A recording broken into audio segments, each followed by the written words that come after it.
Përshëndetje të gjithëve dhe mirë se erdhët në një tjetër episod të emisionit tonë në Udhëtim. Unë çdo javë sjellim histori njerëzish që inspirojnë dhe japin kontribut të vërtetë në komunitetin tonë. Sonte kemi kënaqësinë të kemi në emision një nga përfaqësuesit më të kompletuar të sportit në Lezhë dhe përtej saj, një njerëz që ka lidhur jetën me fushën, disiplinën dhe punën e palodhur. Ai është lindur dhe rritur në Lezhë, por rrugtimi i tij e ka quar në klubet më prestigjioze të vendit tonë, madje edhe në zemër të kombëtares shqiptare me U19.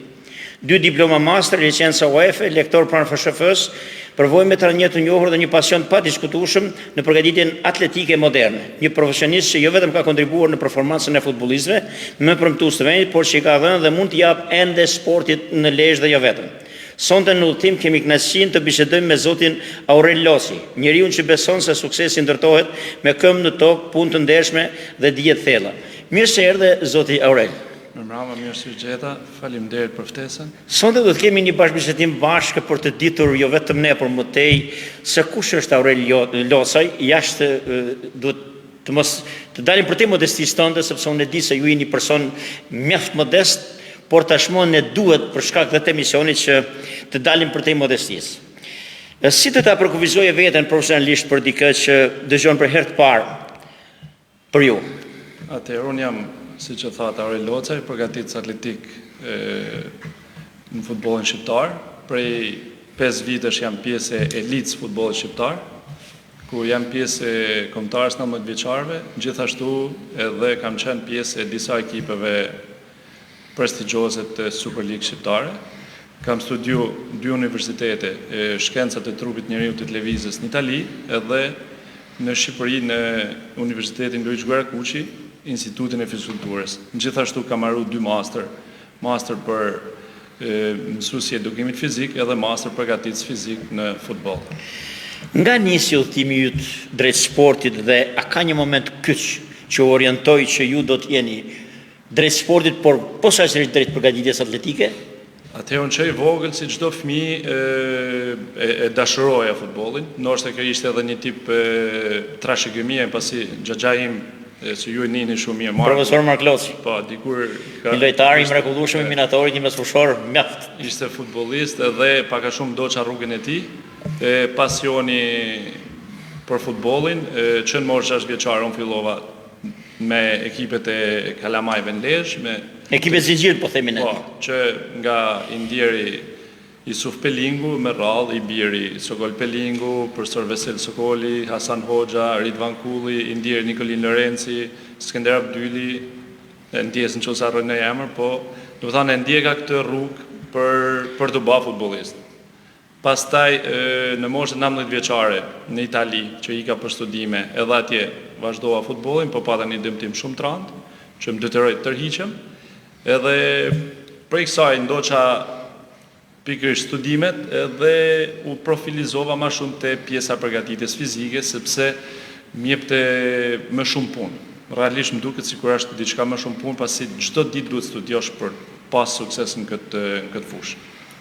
Për audiencën që na ndjekin, Aurel Locaj është djali i oficerit model të policisë të ndjerit Pjetër Locaj, si dhe nipi i piktorit të njohur të ndjerit Lin Loci. Vijojmë emisionin me një pjesë tjetër, formimin dhe edukim profesional.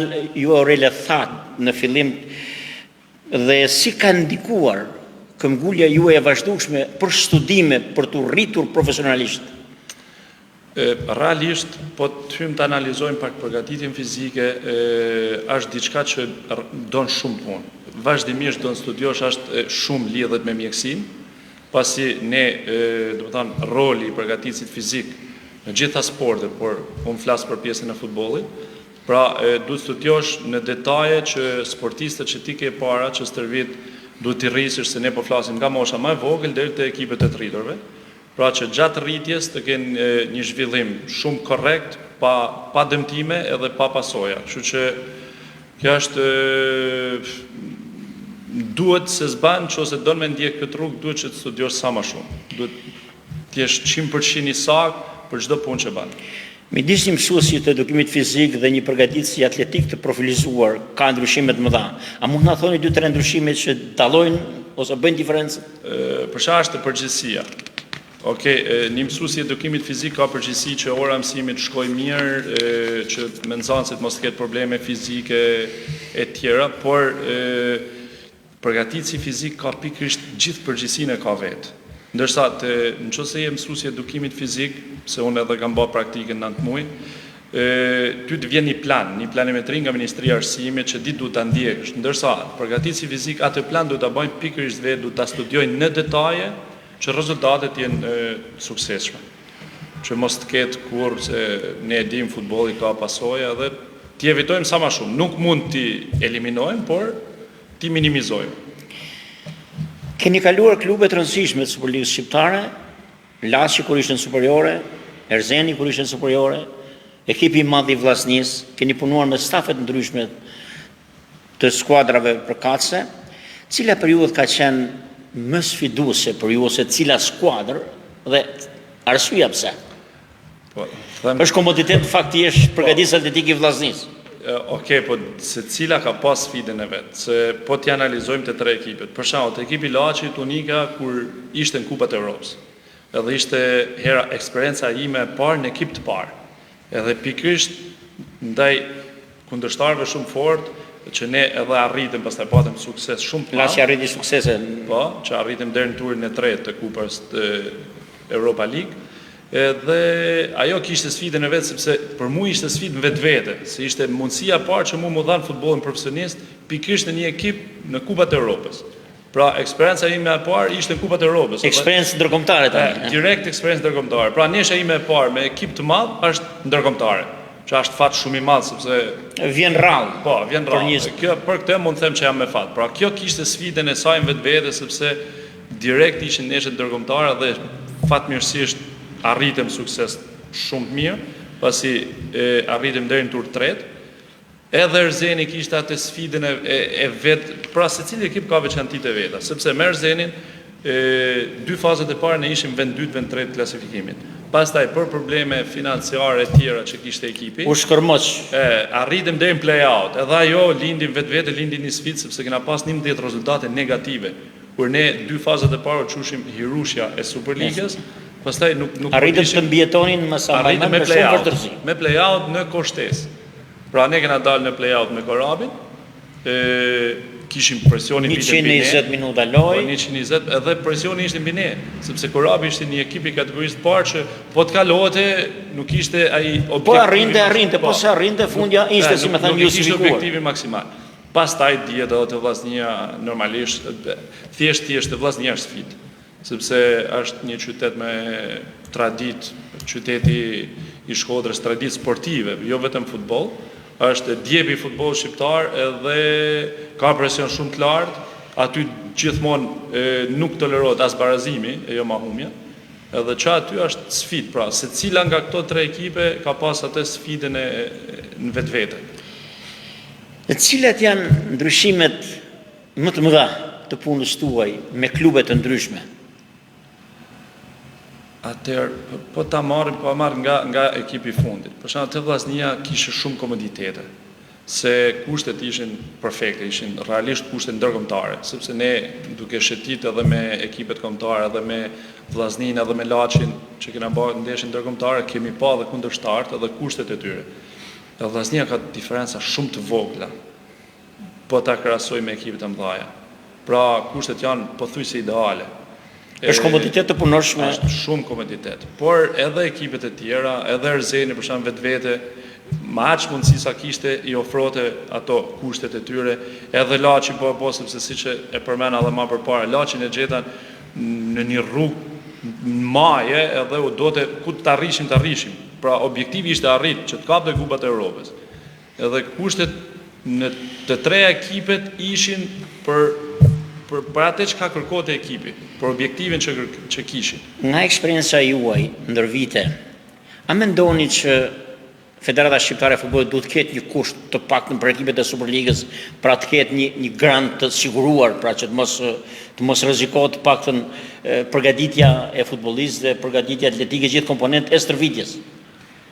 Tash Federata Shqiptare e Futbollit realisht po punon shumë këtë pjesë, pasi edhe ju e përmenet që unë her pas herë jam edhe lektor aty. për Superligën shqiptare është detyrim sot ka çështje, domethënë që të jetë përgatitje atletik në staf. Pra në momentin që ekipi licencohet çdo vit, duhet të ketë në stafin e teknik, po themi, edhe përgatitjen fizik, edhe video analistin.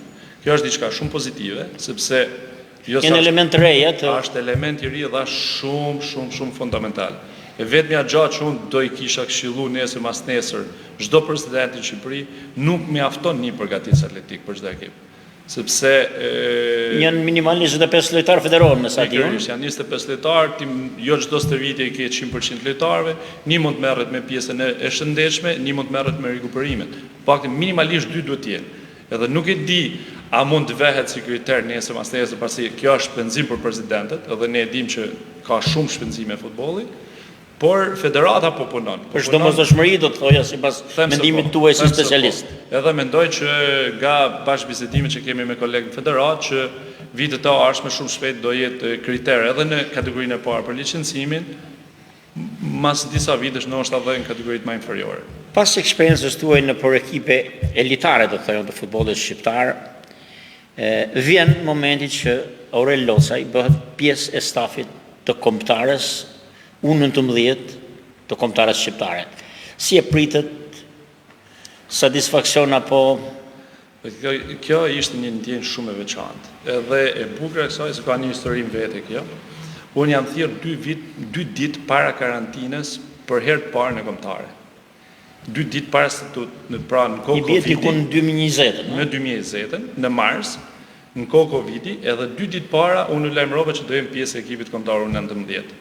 Mas një dite, unë duke lujt me shok, pata një krisje, një plasje të kockës kaviljes. Edhe mas 6 ditë që unë kisha grumullimin e parë. Dhe kisha një stres pa pam, sepse do mungosha, isha i pa aftë që unë t'isha prezent në të grumullim. Edhe fatkeqësisht ndodhi karantina, sepse askush nuk e donte, por ajo ishte shpëtimi im i parë, domethënë që arrita të rikuperohem se grumullimi tjetër ndodhi mas 4 muajsh, por ishte ndjenjë shumë e veçantë. Kush ka qenë trajneri asaj kohe? Atëherë ishte Nevil Dede trajner. Edhe ajo tani një pyetje edhe për opinionin. Trajnerët e kombëtarës, cakton trajneri i parë, pastaj trajneri i parë zgjedh të tjerët apo i cakton federata? Jo, i cakton federata. I cakton federata. Pra ju jeni i përzgjedhur i Federatës Shqiptare të Futbollit dhe kjo duhet ngolitur mirë, pasi kemi një djalë nga Lezhë që Federata Shqiptare e Futbollit e ka në optikën e saj. Aty, do më thënë, për mu ishte fat që asaj kohë drejtor i performancës shuhet, pra i përgatitjes fizike, ishte Luigi Febrari, që vite nga Italia, me eksperiencë shumë të madhe në futbolin italian edhe europian, edhe një shoku im që me insistojmë tha qoni CV në kombëtare, sepse normalisht ne gjithmonë nisemi jo nuk arrim. Po faktikisht kjo është gabim shumë i madh, se ne gjithmonë duhet tentojmë për të arritur. Duhet rishkosh. Po, edhe unë shkova, qova një CV, u thira një intervist, edhe çuditërisht atë ditë ishim 7 veta në intervist, gjithë dhe ju zgjati intervista 15 minuta, mu më zgjati 1 orë gjysmë. Edhe po të flasim për intervistën, ne kemi folë vetëm 5 minuta për pjesën sportive, edhe 1 orë 25 minuta kemi folë vetëm për jetën. Pra, ai më tha, shiko, je i pranum, tha, sepse për shoh që ti ke ide shumë qarta për atë çfarë ne kërkojmë, pasi kjo ndikohet edhe studimet në Itali. Por filloi duke më bëu muhabete komplet tjera për jetën sociale, domethënë, jo për Kjo është një domethënie mjaft e madhe, pasi përveç dijeve në sport, do të jesh i formuar edhe për pjesën tjetër të jetës në shoqëri dhe në komunitet. Patjetër. Ju keni kaluar gjenerata lojtarësh në kombëtare dhe ndonjë prej tyre që tashmë është bërë i njohur ose është Ka shumë. Lista është e gjatë, po. Lista është e gjatë. Do një të spikatur, po them. Unë do e fillosha me lezhjanin tonë Simon Simoni, që atë kam pas 3 vjet në kombëtare dhe gjithmonë i thosha, o Simon, kur ti mosha. Edhe Simoni kaloi në ekipin U21 që akoma kishte moshë për U19. Pra Simoni ka ardhur në kombëtare në U19 që 15 vjeç. Me sa më i mendon, lojtarët që ju lançuat e kam transmetuar për herë të parë kur ka qenë 14 vjeç. Po. Lunte Shënkolli, më sa më mend, ka qenë vllaznia kategoritë para të vit. Po. Dhe Simoni 14 vjeç ka qenë dhe e kam komentuar me mjaft të thoja kënaqësi, një djalë 14 vjeç. Po, ishte Simoni, janë 2 vëllezër shpendi, që të dy janë thirrë nga ekipi i parë me Don Berisha, pak një gërmollim ose dy gërmollime Armando Broja, Mario Mitaj, po do të thonë këto ishin talenta që nuk i linin në ekip U19, do të thonë u bate lufta nga ekipi U21 dhe nga ekipi i parë për të na marrë neve. Dhe ndoshta kjo na ndikohet pak te performanca. Nuk i linte, donin me më të mirë, se kush nuk e don. Patjetër, do të thonë, po ti kishim ne, besoj që do kishim bërë rrugë shumë më të madhe në eliminatorët që kena bërë disa vite, po ne i shërbeshim ekipit parë. Në fund krejt çdo ekip kombëtar shërben ekipit parë. Meqense ju e paski patur edhe lojtar në cilësinë e specialistit, pa dashur të anat e mojmë. Cili është mendimi juaj për Brojen?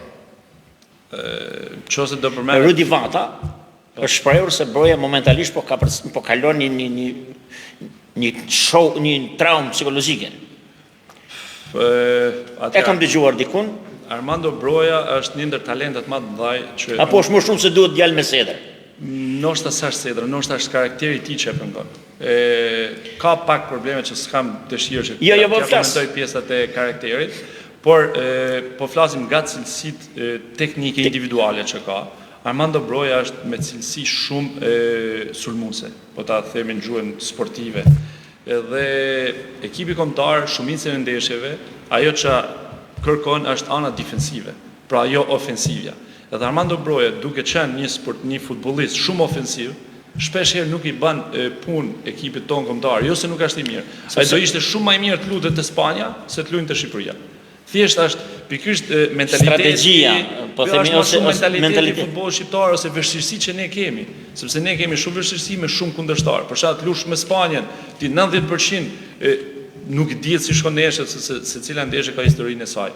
Ama 90% ndeshjes ti pretendon para duke bë analizën taktike, ti pretendon që do mbrosh, pavarësisht se ndoshta ti do sulmosh më shumë se Spanja. Pa ndoshta ky sipas meja është një koncept i gabuar, pasi është mentalitet. Kultivon rezultati negativ. Okej, tash po e ka përcejmë pak a shumë sepse ne po shohim që ekipi shqiptar, ekipi kombëtar, se po dalim ndoshta nga tema, por kombëtarët shqiptarë tash po bën futboll. Se më përpara ne druheshim mos hajm golin në minutave të fundit. Tani presim kur ç'ne. Kurse tash jemi gjithmonë ju keni ecur në profesionin tuaj në dy drejtime kryesore, pra në drejtimin, po themi ne, të punës konkrete, por në drejtimin atë që unë e shmoj më të rëndësishme, në drejtimin e përmirësimit të vazhdueshëm të dijeve. Dhe keni arritur që të jeni pjesë e formimit të trajnerëve të rinj në Federatën Shqiptare të Futbollit.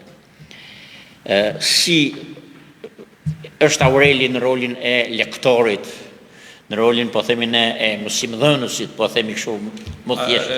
Do të thënë, aty kjo është fat që Federata Shqiptare ma ka ofruar disa herë, pavarësisht se unë shpesh herë nuk kam pas mundësi që të ndjek rolin e lektorit.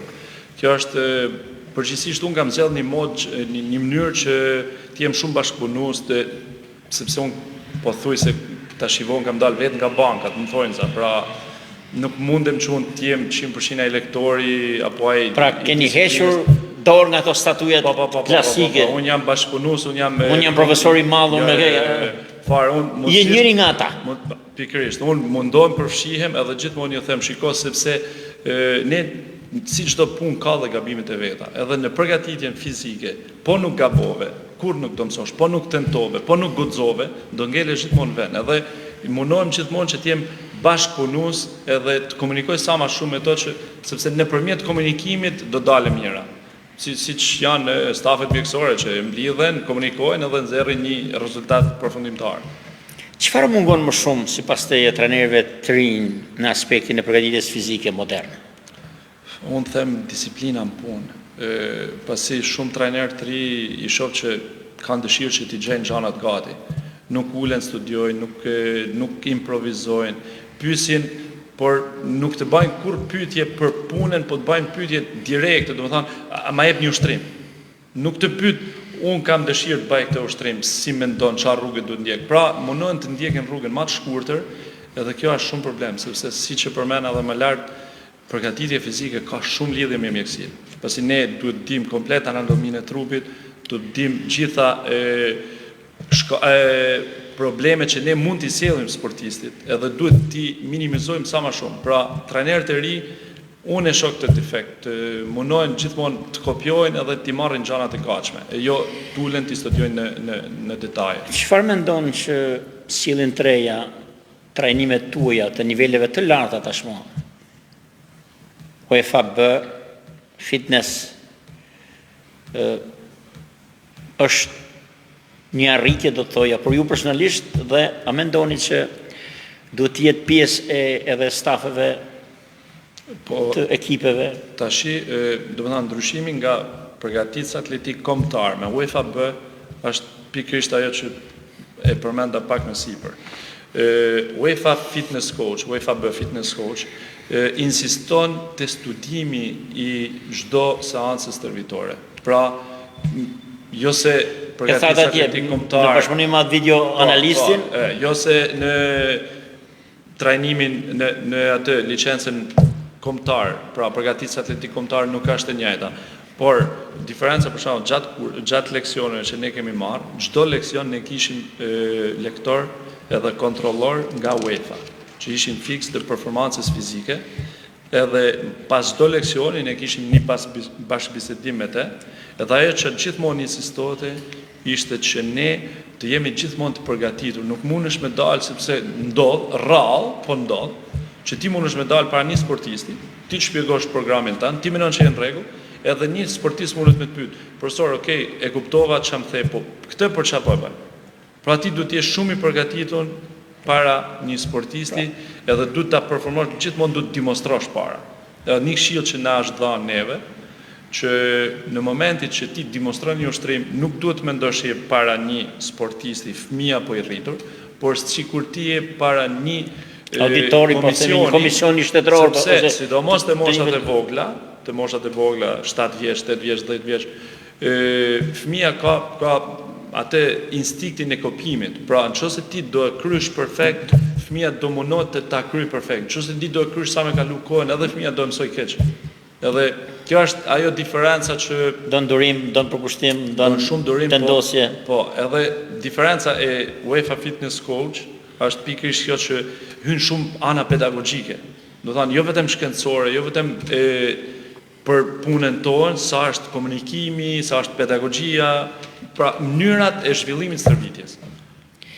Keni punuar me shumë trajnerë? Kush ka ndikuar më shumë në mënyrën se si?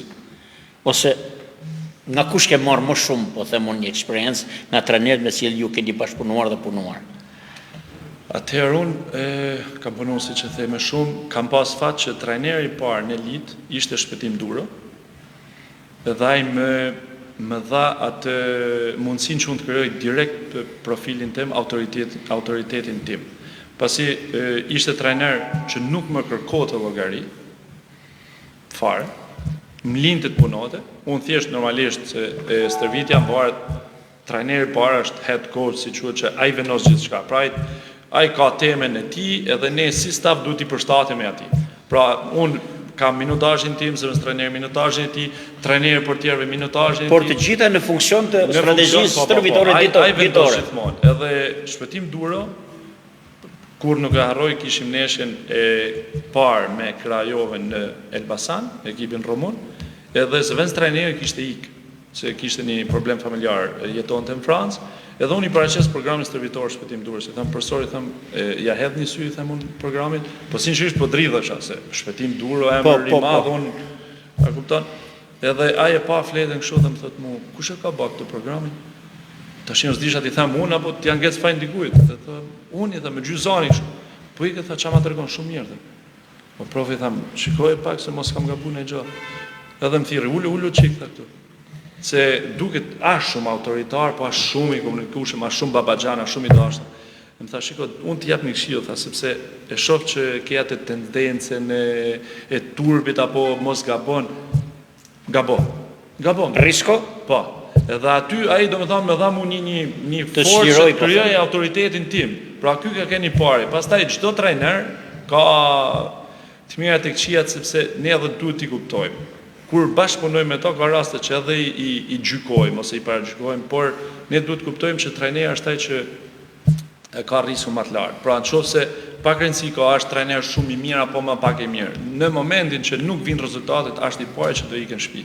Kështu që normalisht që ka Tabela e presion shumë qitjes të lartë. janë Ka presion shumë të lartë edhe po shpëtim duro ka ndihmuar shumë në këtë pjesë, domethënë. a ke patur ose do doja që këtë përgjigjet ma ktheni a ke patur ndonjë episod të paharruar nga puna juaj me trajner, por doja ta filloja spari me Lezhanin ton Dritan Smajli. Po, Në episod i paharruar që ka lënë, si më thënë, ose ka mbetur në kujtesën tuaj. po, patjetër. Unë me Smajlin, pavarësisht që jemi që fëmijë që 6-7 vjeça, kisha realisht nderin, edhe me plot gojë nderin sepse për mua është tepër i aftë. Të punonim vetëm 3 muaj bashkë. Edhe ato 3 muaj ishim te ekipi U19 i Shënkollit. Kur ne morëm ekipin ishte në vend të 5, edhe kishim pretendent kryesor, siç u shiti ishte Vllaznia edhe Tirana. Ne arritëm kapim play-offin, edhe në ndeshjen gjysmë finale ne na ra pikërisht Tirana. Tirana kishte 7 sportist në kombëtare, shumë i stërvis janë kombëtare. Edhe me Smajlin rrishim shumë, edhe para stërvitjes edhe mas stërvitjes, edhe kishte një vetë besim, edhe mendoj që kjo e ban çaj të ketë sukses. Edhe i thamon, o Smajli, i thamon, si do i ndalojmë? Sepse unë i njihsha me emrat, se s'poj për Nishe forcën e tyre. Po, sidomos pjesa ofensive, nga mes fusha sulmi ishin gjithë lojtarët e kombëtarës U19. Gjithë, pa përjashtim. Hajde përballoj tani. Edhe i them unë, si mund t'i përballojmë? Më tha, do kalojmë, më tha, do e kalojmë, pa problem. Vlla, si do e kalojmë, okej, do e kalojmë, po si do i ndalojmë Si këto? kalon? Ç'keti, ke besim. Edhe i kalum, do të thanë, kalum një menin penalti, aty kishim edhe Simonin që bani disa pritje të shkëlqyshme gjatë neshës. Ka pas edhe një episod po me Smajlin në finale. Në finale ne e humbëm po në penalti me Akademinë Alban Bushit, edhe 2 minuta para se... Me një penalti më duket humbur nga një lojtar Jo, ju. ne kemi humbë 3. Është rast tjetër. Po, është tjetër, ajo ka qenë një finale një vit më përpara.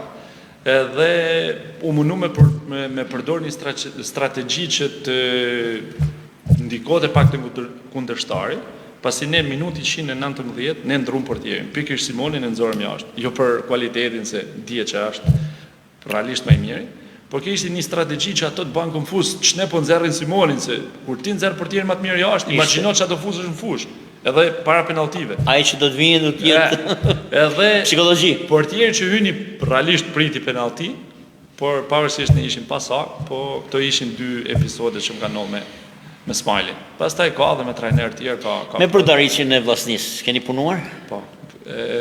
Me Përdariç kena pas një situatë shumë cikletshme.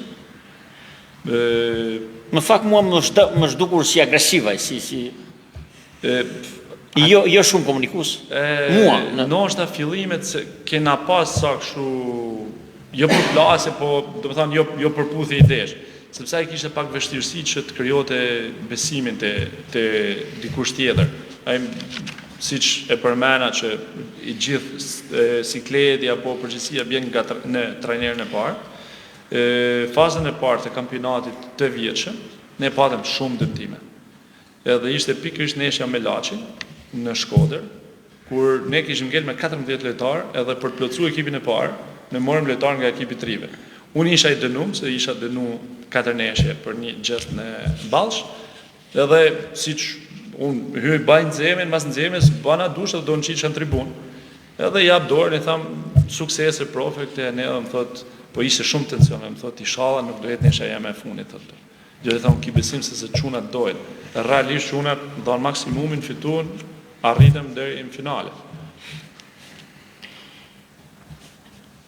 Si ka evoluar përgatitja fizike në sportin shqiptar kohët e fundit? Është konceptuar tashmë si domosdoshmëri? Po, deri diku them po. Se fakti për shkak që Federata Shqiptare ka fut detyrim licencimi rolin e përgatitësit fizik në futboll, them që deri diku po. Ajo çka është më shumë në mentalitet tani është edhe trajnerët po e kuptojnë që është shumë është i nevojshëm dhe i domosdoshëm. Thjesht duhet binden pak presidentat, sepse normalisht duke pas shumë shpenzime Munohen që të kursejnë diçka të vogël te E në fakt humbasin po, pjesë. është kjo, domethënë kjo është unë do i kisha këshillu, po të kisha një president shok do i thosha shiko vëlla, vetëm këtu mos kurse. Realisht sepse është një rol shumë fundamental, jo sa është roli që unë e kam, por është rol shumë fundamental në futbollin botror. Cilat janë gabimet e zakonshme që bëjnë rëndom shumica e trajnerëve në përgatitjen e futbollistëve të rinj? Sepse në mendimin tim ka gabim. Ka shumë gabime. Ka gabime sepse ne duhet të kujtojmë e para punës po flasim që të mosha vogël, futbolli vetvete është një lojë. Edhe ne kur nuk do të humim thelbin që kjo është lojë. Ndoshta ndonjëherë për gabimet e tyre ndikojnë edhe akademitë, për shembull presidentët e akademive, pasi që në moshën 13 vjeçare është Superliga. Pra 13 vjet Superligë, 14 vjet Superligë, 15 vjet Superligë, sipas mendimit tim kjo nuk ndihmon në rritjen e cilësisë. Sepse presidenti i akademisë pretendon që ti mos të bish nga kategoria, pra ti të marrësh kategorinë. Edhe nuk i intereson shumë rritja e cilësisë të lojtarit, por i intereson qëndrimi në kategori. Edhe trajnerët për qëndru në kategori, përdorin çdo lloj forme, çdo lloj mënyre, si mos të humbin neshjet, bëhen agresiv, edhe mua më ka ndodhur, që nuk po flas edhe për eksperiencë që unë i kam kaluar. Po janë është ndeshje që duhet fituar. Pikërisht, edhe kjo për mendimin tim nuk ndihmon për të rritë brezat e ri, pasi ne fokusohemi te rezultati. Unë po të kisha një mundësi, do thosha që paktën deri në 15 mos të ekzistojnë kategoria. Pra të luajnë vetëm të luhet futboll argëtues. Po, pastaj ka edhe probleme tjera që hyn shumë te pjesat moshat e vogla të ana taktike. Nuk duhet hym të ana taktike të moshat e vogla. Ne duhet të punojmë vetëm teknikisht, argëtim, pozicionimi i trupit, pra këtu duhet të hyj përgatitje fizik, sepse akademitë e futbollit shqiptar pothuajse asnjë s'ka përgatitje fizik. Edhe është në projekt nga të Federata Shqiptare e Futbollit. Detyrimi. Po, që të jetë detyruar. Licencimi i akademisë shoqërohet me përgatitjen atletike. Pikërisht, sepse un kam disa vite që bëj edhe stërvitje individuale, edhe shoh lojtar që kanë kualitete, po kanë gabime që kur arrin një moshë të caktuar shumë e vështirë që ne t'i rikuperojmë. Ndërsa kur i kap moshë të vogël, pra duhet të insistojmë t'i kapim ca probleme që në moshë të vogël, sepse është shumë e vështirë që të rregullohen. Duhet të fokusohemi te gjanat më minimale, nuk duhet të fokusohemi te gjanat më të bukura, sepse në vetvete futbolli është i bukur. Pra kur një fëmijë argëtohet, kur një fëmijë ka marrë stërvitje, ka hik në shtëpi lumtur, në shtëpi po flet për stërvitje, po flet për shok, po flet për trajnerin, ajo është lumturi, ajo është e bukur e futbollit, paktën të moshat e vogla. Pastaj kur rritemi, aty kalojmë në diçka tjetër, në diçka më konkrete, aty duhet të hym më specifik. Unë mendoj këtu se është ndikimi i prindërve që duan ta bëjnë djalin se s'pan futbollist. Ndikon te psikologjia e fëmijës, natyrisht edhe tek puna e trajnerit, mendoj unë. Më mend një rast profesor, tek Shkëndija e mori Luan Pinari ekipin e djalit tim në vit 3 dhe porosia e parë që u dha. U thoni prindrit të mos më takojnë. Unë se kam takuar asnjëherë, as filloi trajneri. Dhe më thot djali, babi mos u shqetëso, thash, se ka me mua, thash, ka me disa, thash, se duhet më bë trajnera kaq. Këtë e mora si spunto për të thënë mendimin tim që dhe prindrit ndikojnë. Jo, po ti përmend profesor Luanin edhe ka pas shumë drejt sepse është një ndër trajnerët më me disiplinë që un kam njohur në Shqipëri. Edhe këtë e kemi vetë në dorë. Pra unë me gjithë respektin që kam për çdo prind fëmijë që un kam stërvit, të paktën syt fëmijës, paktën aty nuk duhet të jemi shok i prindit fëmijës, sepse edhe fëmijë nuk e ndihmon. Edukojmë keq. Po, edukohet shumë keq, sepse fëmia krijon konfidencë më të madhe. Piu kafe babi me trajnerin, nesër jam formacion. Po krijon një konfidencë më të madhe dhe këtë e kemi ne në dorë besoj. Sepse un jam ai që mund të më thon të respektoj, të falenderoj që ti e sjell fëmijën të un, por kaq, kjo është punë. Pra, gjithmonë është e vështirë, realisht është e vështirë, sepse ne përballemi shpeshherë duke edukuar prindin e jo fëmin, por jemi ne ato që duhet ta rregullojmë këtë pjesë. Mbase Aurel, ty mund të ketë shkuar ndërmend që Martini harroi me pyet për Lezhën, thonë jo pa qëllim. E lash me të pyet pikërisht tani. Si e shihni potencialin sportiv në Lezhë tërësi, por sidomos për futbollin se kryesporti është futbolli. Dhe si ka mundësi që Aurel Loci thirret këtu atje Ndërsa në Lezhë, unë ju kam parë vetëm duke ndjek ndeshjet, por jo në stafe të skuadrës. Qofsha unë i gabuar në këtë Konstantin. Jo, ke shumë drejt. Atë do filloj pak nga sportet e tjera, pastaj na lojmë pak më shumë të futbollit. Sporti në Lezhë përgjithsisht është me rezultate pozitive, sepse po të shohim, jo shumë qytetarët Lezhës e njohin disiplinat e tjera sportive. Po s'pare kemi basketbolin kampion, super kampion. Realisht, unë do kënaqesha ndonjëherë sikur të rrezikohet pak, jo për të humbë, sepse s'kemi nuk rival. po shohim rival, nuk po shohim rivalitet. Edhe unë mendoj që ekipi marr rivali ekipit ton, jemi po ne, pra të luajmë ekipi A me B-n, ato po të futen kampionate 2 beslidhja, do jenë veni i parë me venin e dytë, që është jashtëzakonisht një punë tepër e mirë, pasi ka 2 vite që kemi dalim kampion Shqipëri, Kampion e fitus kupe, superkupe, vend i tretë në ligën unike. Tash i ka fillu prapë edhe neshën e parë fituan me një rezultat shumë thellë. Pastaj kemi disiplina tjera si judo, taekwondo, mundje, atletik, volejboll për vajza, që tash i volejbolli po fillon të rritet, sepse ne kemi pas një problem të ekipet e volejbollit, se mosha e pjesëmarrjes në Lezhë ishte shumë e vogël. Edhe vitin e parë kishin shumë probleme, pasi me U16-ën gocat tona ishin 13 vjeçare. E tash i kanë fillu duke marrë veten, duke pas rezultate. Judo, taekwondo po sjellin medalje çdo vit në Lezhë. Janë disa lloj judosh ato, si marr vesh. Ka disa disiplina. Pastaj është edhe futbolli që shohim që ka marrë ngjyra, se realisht futbolli në Lezhë për një periudhë 17 vjeçare fatkeqësisht nuk ishte ku duheshe.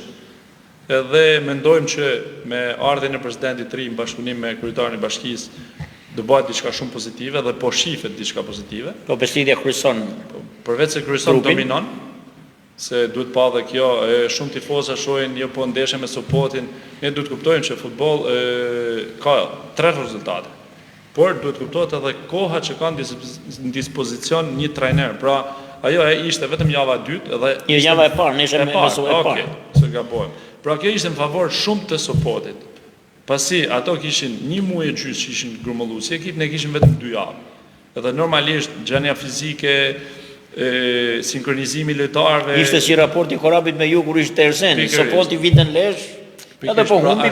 Është diçka që duhet merret graduale. Unë mendoj që në fakt trajneri Sopotit e tha pikërisht kështu siç po thoni ju.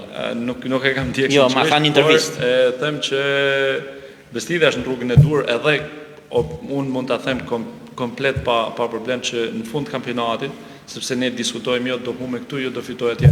Fund kampionatit them që do ketë diferencë pikësh me vendin e dytë.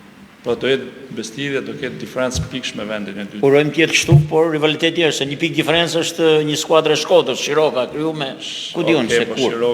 Pa dashur me shu. Kurse për sa i përket asaj që thatë, realisht edhe unë jam pak i habitun, pasi i ndërt vet me të ekipin Shqipëri që unë s'kam pas asnjëherë ofertë është beslidhja. Që të moshat e vogla deri te ekipi i parë. Por duhet kuptojmë që është një biznes privat, që menaxhohet nga privati, edhe privati zgjedh stafet, zgjedh njerëzit që aty bëjnë punë. Shpresojmë që një të ardhme të jena pjesë e ekipit parë. A mendon se Lezhë ka kapacitet për krijuar një qendër moderne, stërvitore për të rinjt?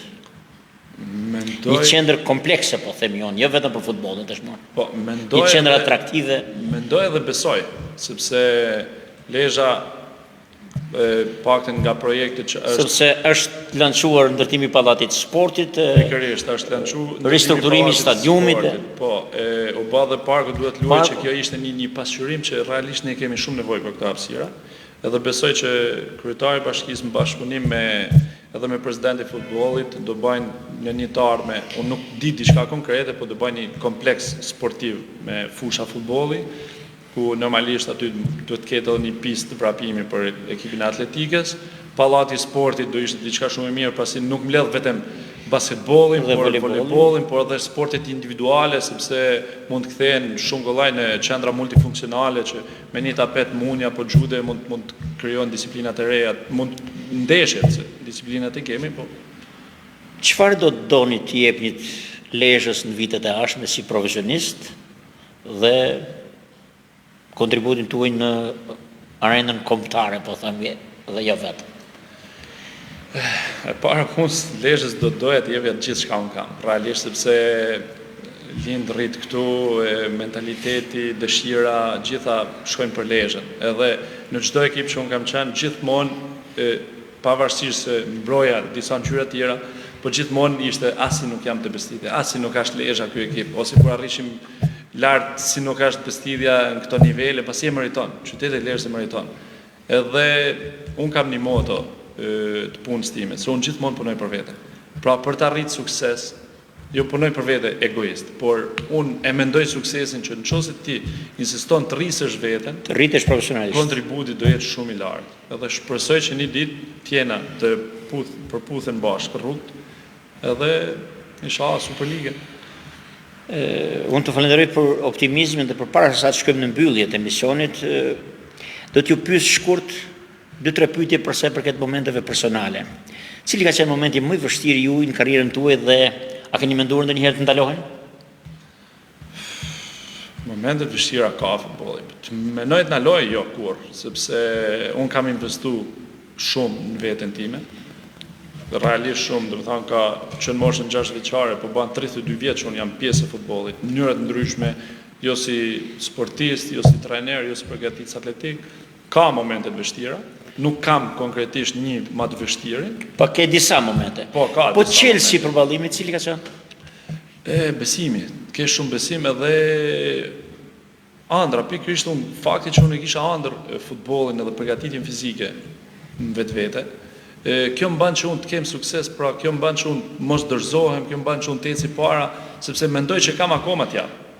Pra akoma vazhdoj të investoj në veten time, edhe mendoj që deri aty që e di që mund t'jap, do jem pjesë, pastaj do tërhiqem.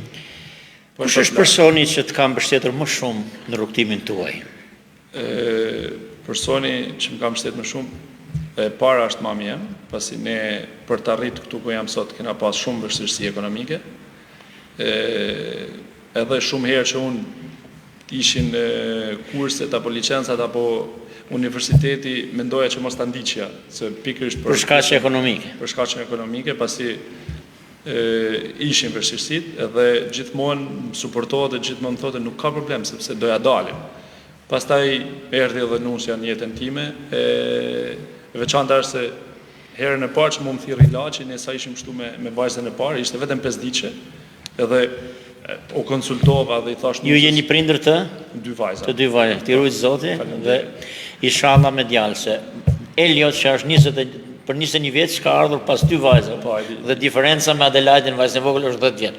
Po, e di. Kështu që edhe nusja më ka mbështetur shumë sepse unë aty nuk isha i gatshëm të kosha, pasi ishte fëmia e parë, nuk e dishim edhe më tha shiko ti duhet ta ndjekësh sepse ke një jetë që po investon për këtë punë. Edhe tash që ti je afër realizimit nuk mund të tërhiqesh. Pra këta janë 2 persona që mund kanë ndihmuar më shumë për të arritur këtu ku jam. një këshill e vetme për të rinjt që duan të orientohen drejt përgatitjes atletik.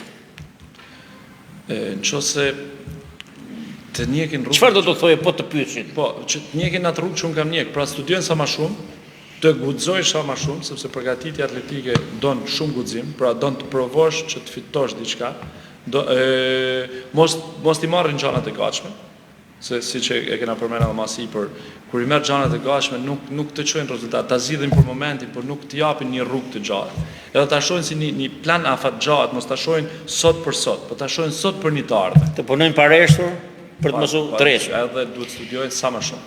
2 pyetje në parambyllje. Cili është objektivi juaj profesional?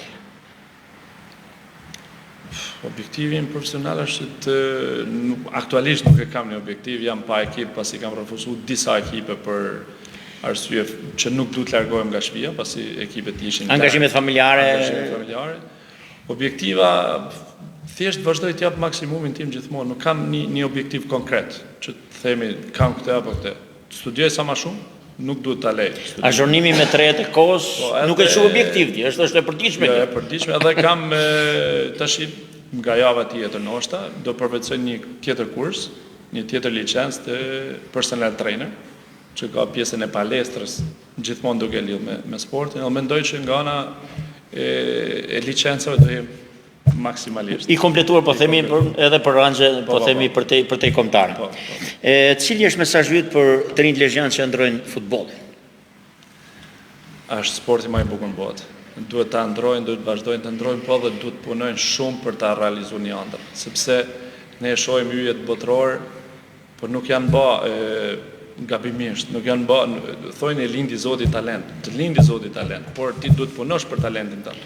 Pra duhet punojnë sa më shumë, të stërviten sa më shumë, të marrin regjim, të ushqehen mirë, edhe të jenë shumë të sjellshëm, sepse futbollisti duhet të jetë shumë i sjellshëm. Sinqerisht Aurel, por dhe për dëgjuesit, edhe unë mora shumë gjëra që nuk i dija, dhe për këtë të falenderoj pa mas.